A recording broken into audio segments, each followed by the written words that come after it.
বাস বন্ধে চূড়ান্ত হয়রানি।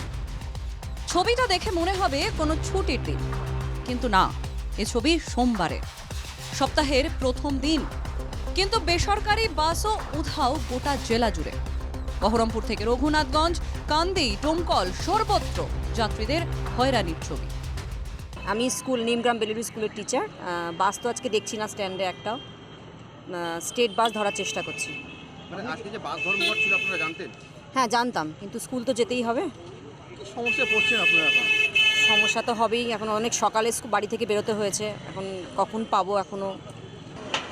আমি ডেলি প্যাসেঞ্জার অ্যাকচুয়ালি, এখানে প্রতিদিনই যাতায়াত করি আমি। এখানে আমাকে আগে থেকেই বলে দেওয়া হয়েছিল বাস ধর্মঘট আছে। কি সমস্যায় পড়ছেন আপনারা? প্রচণ্ড সমস্যা হচ্ছে।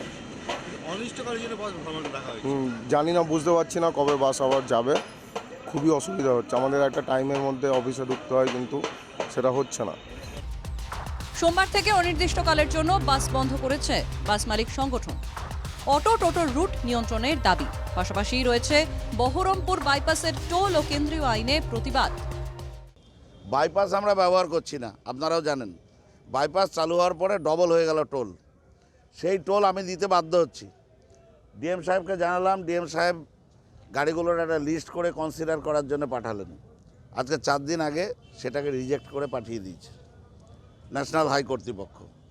তাহলে এটা কোন অরাজকতার জায়গায় আমরা বাস করছি যে আমি যাবো না এই রাস্তায়, আপনি বাসে না চাপলে কি বাসের ভাড়া দেবেন নাকি?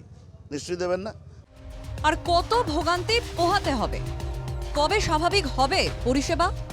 জেলা প্রশাসনের পদক্ষেপের দিকে নজর নিত্যযাত্রীদের। মুর্শিদাবাদ থেকে বিনয় রায়ের রিপোর্ট, এনকেটিভি বাংলা।